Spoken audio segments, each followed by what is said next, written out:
बिस्मिल्लाहिर्रहमानिर्रहीम। अस्सलाम वालेकुम व्यूअर्स, मैं हूं मारिया खान और आप देख रहे हैं मेरा यूट्यूब चैनल। आपको पता है कि रमज़ानुल मुबारक की आमद है और अफ्तारी के वक्त हम अमूमी तौर पर हर घर में समोसे, पकौड़े, कचौरी इस तरह की चीज़ें खाई जाती हैं और कुछ दिनों में ही हमारी तबीयत इन चीज़ों से बोर होने लग जाती है और इनको खाने को दिल नहीं करता। तो आज अफ्तारी स्पेशल मैं आपके लिए आलू के कबाब लेकर हाजिर हुई हूँ, जो बहुत ही कम बजट में और घर में रखी हुई चीज़ों से ही बनाएंगे। आप यकीन जाने इतने मजेदार कबाब बनेंगे कि आपका दिल चाहेगा कि आप इसे बार बार बनाएं। आप इसे चाय वगैरह के साथ भी सर्व कर सकते हैं और अफ्तारी में बनाइए, बहुत टेस्टी बनेंगे इंशाल्लाह। और जब आप बनाएंगे तो आप कहेंगे वाकई कोई चीज बनी है। चले इसे बनाना स्टार्ट करते हैं।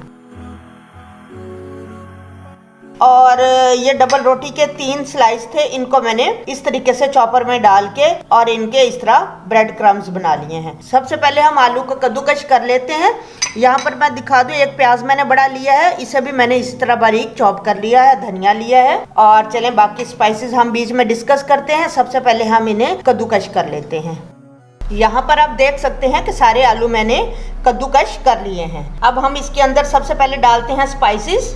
यहाँ पर सबसे पहले डालते हैं हम भुना हुआ हाफ टी स्पून जीरा, हाफ टी स्पून डालेंगे इसके अंदर chaat masala, half tea spoon डालेंगे इसके अंदर हल्दी पाउडर, हाफ टी स्पून ही तकरीबन डालेंगे हम पिसा हुआ धनिया, हाफ टी स्पून डालेंगे इसके अंदर हम नमक या अपने टेस्ट के अकॉर्डिंग, 1 टीस्पून हम डालेंगे इसके अंदर लाल मिर्च पाउडर या अपने टेस्ट के अकॉर्डिंग। अब इसके अंदर हम डाल देंगे एक बड़ा प्याज चॉप किया हुआ। ये 3 ब्रेड के पीस लेके मैंने इसे मिक्सी के जार में अच्छे तरीके से चॉप कर लिया था। अब हम तकरीबन हाफ हम इसके अंदर डाल देंगे ब्रेड का चूरा। अब ये क्रिस्पी बने, इसे क्रिस्पी बनाने के लिए हम इसके अंदर डालेंगे 4 चम्मच कॉर्नफ्लोर। इन सारी चीज़ों को डालने के बाद हम इसके अंदर डाल देंगे धनिया। इन सारी चीज़ों को हम मिक्स कर लेते हैं अच्छे से। यहाँ पर आप देख सकते हैं कि सारी चीज़ों को मैंने अच्छे तरीके से मिक्स कर लिया है। अब हम हाथों को लगाएंगे थोड़ा सा ऑयल इस तरीके से लगा के और हम उठाते जाएंगे और इसके कबाब बनाकर और प्लेट में रखते जाएंगे। इस तरह जिस साइज़ के आपने बनाने हो उस साइज़ के आप बनाते जाएं और इसे प्लेट में रखते जाएं।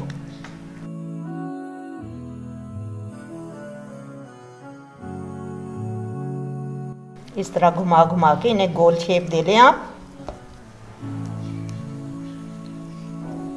देखें इस तरह हम बनाकर रखते जाएंगे। इस तरीके से सारे हम कबाब बना लेंगे और प्लेट में रखते जाते हैं। चलें अब अगले प्रोसीजर की तरफ। अब यहाँ पर हम एक प्याली ले लेंगे और इसके अंदर हम 3 चम्मच मैदा डालेंगे। मैदा डालने के बाद अब इसके अंदर हम 1/4 चम्मच जो है नमक डाल देंगे और इसी तरह हम 1/4 चम्मच ही इसके अंदर मिर्च डाल देंगे। इस तरह इनको मिक्स करेंगे। मिक्स करने के बाद इसमें हम थोड़ा सा पानी शामिल करेंगे और इसका एक घोल तैयार कर लेंगे। इस तरह बस इसके अंदर लम्स नहीं रहने चाहिए, अच्छे तरीके से इसका हम घोल बना लेते हैं।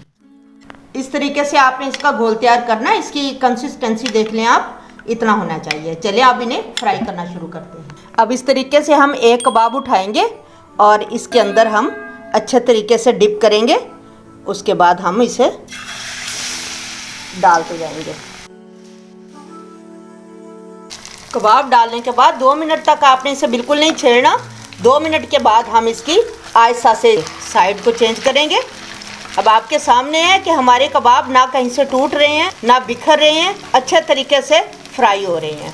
इस तरीके से हम इन्हें पलटते जाएंगे आहिस्ता से, कहीं घी का छींटा वगैरह पड़ने का खतरा होता है, वो ना पड़ जाए। फ्लेम यहाँ मीडियम रखना है, हाई नहीं करना। अगर हाई करेंगे तो फिर इनके ऊपर से ये जल जाएंगे और अंदर तक क्रिस्पी नहीं बनेंगे।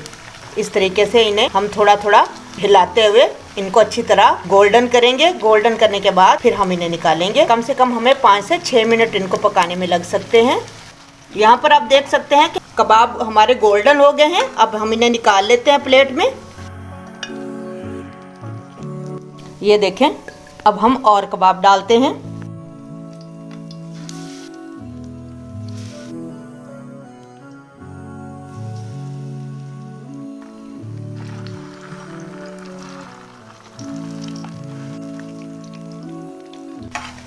ये भी हमने तैयार कर लिए हैं, इसे भी निकाल लेते हैं प्लेट में। देखिए माशाल्लाह से कितने ज़बरदस्त हमारे कबाब रेडी हुए हैं। आप जब इसे बनाएंगे तो आप कीमे वाले कबाब को बिल्कुल भूल जाएंगे, आप हमेशा इसी को ही बनाएंगे और अफ्तारी का आपका मज़ा दुबाला हो जाएगा जब भी आप इन्हें बनाएंगे। और सबसे बड़ी बात यह है कि हमने इन्हें डीप फ्राई नहीं किया, बिल्कुल थोड़े ऑयल के साथ हमने इसे फ्राई किया है और कम खर्च है ये सबसे बड़ी बात। दूसरी बात यह है कि इसे हमने घर की चीज़ों से ही तैयार किया है। चलिए मैं आपको इसको तोड़कर दिखाती हूँ। माशाल्लाह कितने ज़बरदस्त और हमारे ये देखें कितने क्रिस्पी और कितने टेस्टी हमारे कबाब तैयार हुए हैं।